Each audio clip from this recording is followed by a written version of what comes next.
Hello students, welcome to BTech 360. We've been covering a series of engineering colleges in the country, which many of them are very local. They do extremely well at a state and local level, at a city level, but are not a part of the consideration set of a lot of students who only look at NITs, IITs, IIITs and maybe GFTIs also. What we did was we started listing out about 30 such colleges which are extremely good in terms of the student outcome, which means that the placement that they have is very good, better than some of the NITs, IIITs and GFTIs. More importantly, they've been existing and some of them are pre-existing even the NITs, IIITs and all. They've been legacy institutions. In every state you will find 2, 3, 4 of them which are doing extremely good work, but are confined to the state, but they also have an intake from all India also, which means that they don't just take the students from the state level counselling, but they also have a provision of taking students from all India level counselling or even from the management quota. And we identified about 30 such institutions, which is what we're covering. If you know, we already covered one, which is RV College of Engineering yesterday.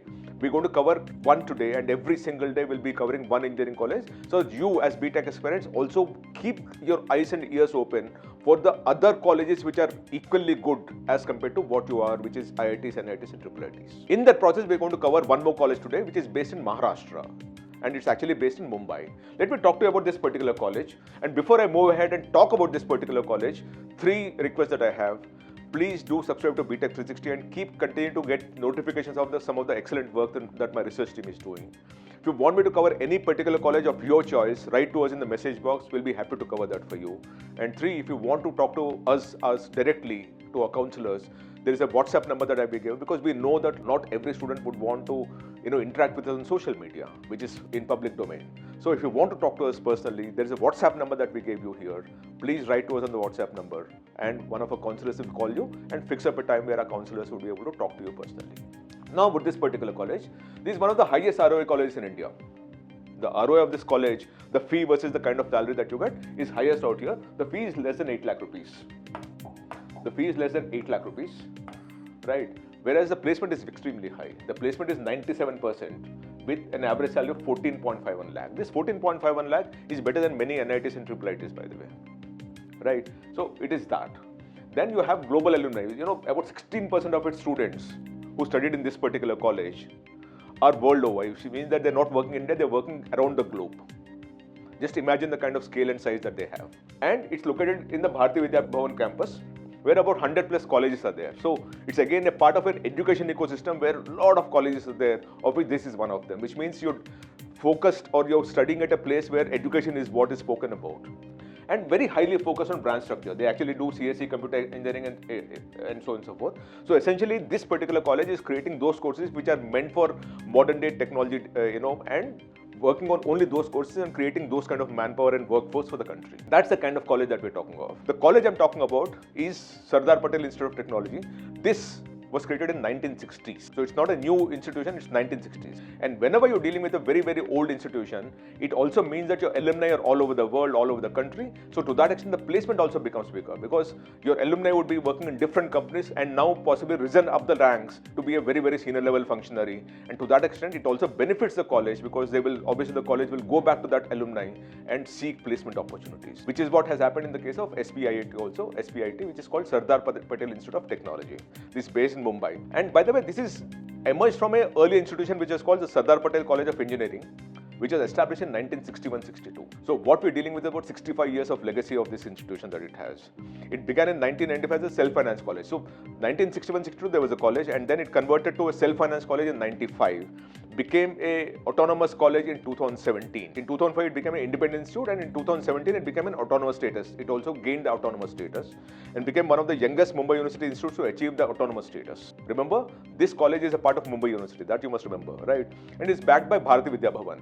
Bharati Vidya Bhavan has multiple institutions across the country, and they've been really focused on educating and skilling India. And to that extent, the ethos of the institution would be to help the nation, society building, and also ensuring that the child gets the best ROI, best outcomes, and those kind of things.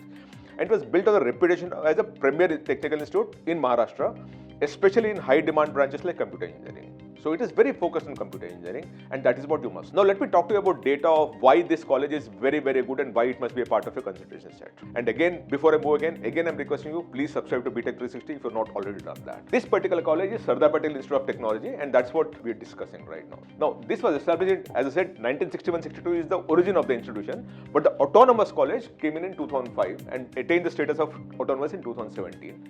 In our own ranking, which is the best, it's right up there. Campus is 47 acres of land, 1,766 students is what they have, right? 77% are boys, 23% are girls, and about 35 students come from outside the state, and about 1,731 students come from within the state. So that's the number that you're dealing with. Now, the reason why we are recommending this to you is something else, which I'll show you also here. Now, if you look at the placement statistics of this institution, and we'll talk of how you can come in if you're coming from outside the country, outside the state of Maharashtra also, and keep watching of how, if you are not from Maharashtra, how you can actually get into this college. We'll also talk about that. In the year 23-24, which is the last data that we have, which is submitted to Government of India, which is NIRF. Now, when we looked at this particular data, which is submitted to NIRF, we'll also talk about the latest placement data, by the way. There were 278 students who were admitted. Graduated is 299 because you also have lateral entry into this. Place was 253 and 37 students opted for higher studies, which means 97% placement. Not many institutes in the country, including NITs, IITs and all, talk of a 97% placement. In fact, if you go through the entire cycle, you'll deal with about 95-90% kind of a placement in SPIT. Now, that is the reason why we are recommending that. And two, even at that high placement rate, which is about 13 lakhs is the average salary, and this 2 years back. Now it's only grown. The median salary is 13 lakh rupees, and it's been hovering around 12 lakh, 13 lakhs across the last 3 years. And I know for a fact that in the previous year it's only grown. Now that's the number, 97% and 13 lakh rupees. Let me explain to you why I recommend this, and we are now talking about branch-wise placements here, and they divide the entire thing into 4 categories. One is elite, which has the highest companies and with the best salary package, super dream, dream, and normal. Right? In computer sciences, the students who opted for placement, every single student got a placement, 100% placement, and average salary is 16 lakh rupees, median is 14 lakh rupees. Extremely good, and we're talking of 24-25 data, which is previous year. Then CSE A and ML, 100% placement, 15.58 lakh average salary, 13.66 lakh median salary. Then we move to CSE in data sciences, 100% placement again, 14.29 lakh average salary, 12.5 lakh median salary. EXTC, 100% placement again, 12 lakh average salary, 9.38 lakh median salary. Total BTech is 100% placement again, 14.51 lakh average salary, and 13.66 lakh median salary. The other things that happen is they also have MC and all, because of which the median salary comes down to 12 lakhs and the average salary comes down to 13.68 lakhs because of the MCA thing that is coming in. But if you look at these ones, across the BTech, you're dealing with 100% placement at an average salary of 14.51 lakh and a median salary of 13.66 lakh. Not many national institutions can claim that. 100% placement, I'm repeating again, would actually have a higher median salary in some places. But 100% placement is extremely difficult to achieve, which SPIT always achieves. Now, moving further to the next level, which is, if you look at the placement statistics again, and we talked of the 4 ranges, which is elite, super dream, dream, and normal.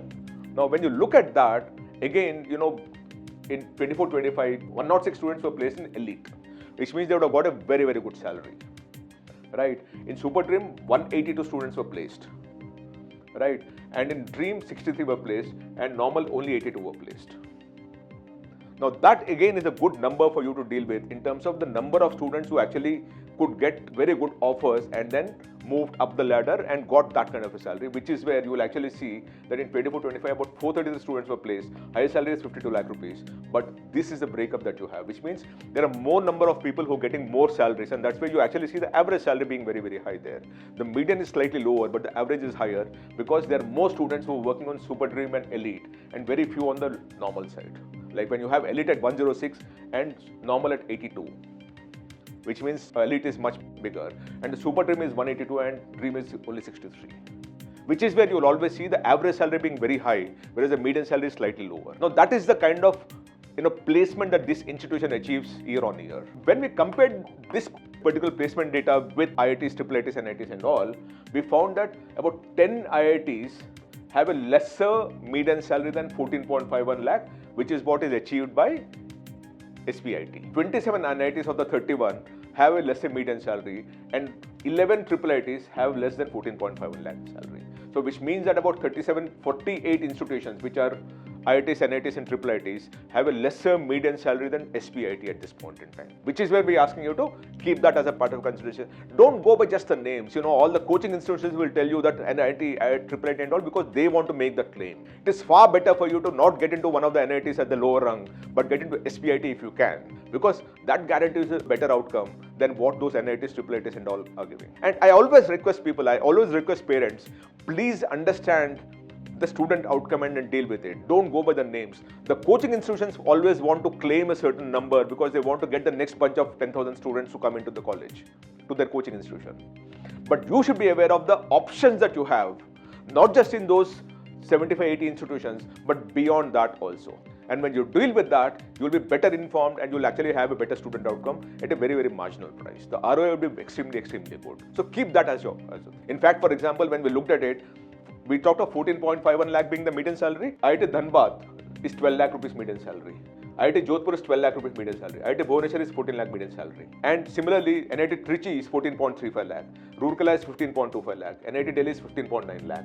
And we are dealing with 14.51 lakh. If you remove these two, everything else you're actually much better. And as I told you, 48 institutions amongst the IITs, IITs and NITs have a lesser median salary than SPIT. And that is what you must be looking for. Now, how do you get in? When you look at that, by the way, this is the fee structure. If you come through MHT-CET, right? The open category is 2,12,000. SC/ST is 2,2,125, it's 1% of that. And you actually have a different fee structure. EBC, OBC is 1,20,000 and so on and so forth. You actually can see that this thing. This is a fee structure that you're dealing with, but this is for a student of Maharashtra. But if you're going beyond Maharashtra and dealing with it, I'll tell you how it works. You actually have 3 levels of seats. And I'll show you those numbers also as I move along. One moment, I'll come back to this, right? This is what you should be looking at. The total seats, for example, in BSc are 120 seats, of which the Maharashtra state is 78 seats, right? The All India is the JEE rank, but going through the common admission process. The All India seats, what you see here, 18 seats, 36 seats and 18 seats, are the JEE students, JEE rank, that you can participate through the common admission process and then still claim a seat here. The good thing or the bad thing is that most Maharashtra students always, when they write a JEE and also MHT, they don't get here, they come through this, because if you're right up there at 99 percentile, you might miss by a whisker here and might come through this route, which is what happens here. So this part of it, this All India seat that you see, the 18 seats, 36 seats and 18 seats are through the common admission process, but these are all JEE students, whereas this is MHT students. And that is what you should be looking at. And then you also have the institute seats. What it means is that the college also has its own number of seats, for which after the CAP app is completed, they open the process where you have to fill in again, register again through the institute seats, where you have a decent number, 24 seats in CSC, computer engineering is 48, electronics is 24 and so on and so forth. You actually have that entire thing. And you also have the orphan seats, by the way, in Maharashtra you get that, which is a very good thing. If you actually can help orphans, it's very good. So it does help, right? So that way, when you look at that, the institute seats pay a fee of 3,17,000. Right, and these are CAP seats, 2,12,000 per annum. These per annum fees, which means we are dealing with about 8.5 lakh here, and we are dealing with about 12.5 lakhs here. About the fee is slightly higher, but look at the kind of ROI it gets. Within first year, you actually recover all your fees. Even at a institute level fees that you're about to pay, you recover all your fees by that level. And the reason why they do that, they could easily charge 50 lakh rupees and you'll still get the students coming in. But they want to maintain the quality of the intake. And I will explain to you how the quality of the intake is maintained, because their fee is still, moderate and really regulated, right? When you look at the cutoffs here, at a cap level for merit number, CET percentile, 99.580 is what it is. At an institute level, it's 99.16. Not much difference, 0.34 percentile. For CE. For CSE, it is 99.541 and here it's 99.36. The rank, for example, is 47 here, it's 129 here. It's 57 here, it's 229 here. It's 657 here. It's 984 here. Not much difference. It's just that you miss out by ISCR, and what you do is you end up paying slightly more, about a lakh of rupees more, and coming through this route. If you notice that very carefully there, the fee at the institute level is 50% more than what you pay at a cap level, which is the common admission process level. If I were to pay 1 lakh rupees there, it's 1.5 lakh here. If it's 2 lakh 12,000 there, it's 3 lakh 17,000 here. It's 50% more. But it's very, very marginal. What is 8.5 lakhs becomes 12.5 lakh rupees. But you get into this college at this level. And very importantly, again I'm saying, here in the cap, you also have seats for JEE, and which is what you should be using. That's a common counseling that you're dealing with, common admission process. And by the way, this is the kind of thing, this round-wise we've given you some data. As you move to the 39 at 10:30 p.m., this changed. And moving further, the final one that you have at an institute level is 763 for telecom engineering, for example, and 1193 at institute level. 47 for computer science engineering, 129 is for merit institute level, 69 for CE, and 241 for institute level. And the final cutoff what we saw is this. For all India, this is not AI, this is all India. I told my person, but he doesn't correct this.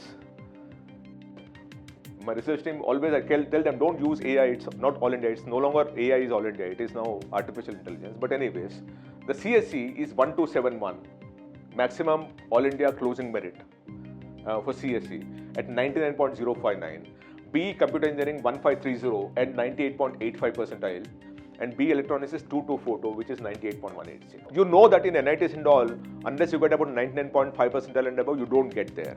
But if you now look at this, at 98 also, you're likely to get that, 98, 95, 98. And if you're an outstation student, there might be a chance. So all I'm saying is, apply here, try your chances. You might still be able to squeeze in here if you're in the marginal difference and you miss out on some of those good colleges, aspirational colleges that you have. And that is what our request is for you. Now, moving further, we also looked at data. See, one is the placement that the company submitted, but we also wanted to look at data independent of what the company submitted to understand how is the placement and what kind of companies do these students work in. For that, we sourced out LinkedIn, because LinkedIn students, you know the real qualification where they're working on LinkedIn. So we wanted to look at LinkedIn. When we looked at that, we actually found about 8,081 students who claimed that they studied at SBIT. Of these 8,081 students, in JP Morgan, about 196 students are right now working, which means JP Morgan very clearly goes there for placement, and that's where it happens. Of course, it's based in Bombay, so they both go there.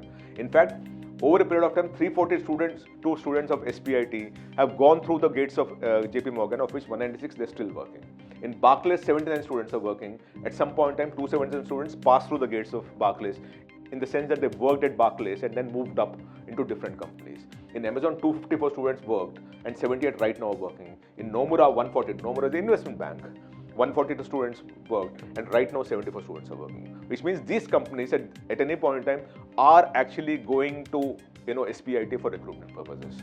But it must go beyond that also. So what we did was we also looked at the big companies, the trillion-dollar companies, the Meta, the Google, the Nvidia, the Apple and all. When we looked at that data also, again the data is very, very impressive, because you actually have 27 students working in Meta right now as you speak. 22 are working in Apple. In Amazon, 38 students are working. In Nvidia, 12 students are working. And in Google, 45 are working. Institute which actually has very less recruitment. It's a very boutique in that sense. The intake is very, very small. These kind of numbers speak very good about the quality of the students that they're producing, the quality of skill set that they're producing, that these trillion-dollar companies actually have many of their employees which are from SBIT. We went further down and tried to understand how are the students working through the career, whether they're working in Bombay or outside of Bombay, and what kind of companies and all. We showed you the companies. Now let's look at the demographic. 84% of the students are working in India, which means that 16% students are working world over. Right, 16% students. That's a very, very good number for such a small college, of which about 11% are in USA. When you work in the Barclays or JP Morgan or Google or Meta and all, obviously you would start working in Bombay or wherever it is, and then move up the ladder and might actually go to USA and those kind of countries also. So 11%, 94 students are working in Canada, 78 are working in UAE, and 45 are working in Germany. And of course, 64% are working in Bombay because that's a commercial capital. The companies from Bombay have gone and recruited there. So to that extent, they stayed back possibly. But 16% students working world over, of which 11% are in USA, again speaks volumes about the quality of the students that they're working on. So my simple request is this. Don't just go for the brand name. Start looking for those hidden gems around the country which are doing far better service. It's just that they're hidden. No one notices them. And unless you start dealing with these kind of institutions and understanding these kind of institutions, your choices are not optimal. Your choice should not be based on what your coaching institution tells you. Your choice must be based on the kind of outcome that students are giving in. And from that perspective, this is the second college that we're talking about. We'll keep talking about every single day one single college, which is very, very good, and you must be keeping it as a part of your consideration set. And yesterday we talked about one college. Please visit that particular college if you've not done that. It's a series that we're making of 30 colleges, of which this is the second one. I hope you like this, and keep coming back to us and commenting on what you think we should be working on, so that my research team will work on that. Thank you so much. Namaste, and please subscribe to BTech 360.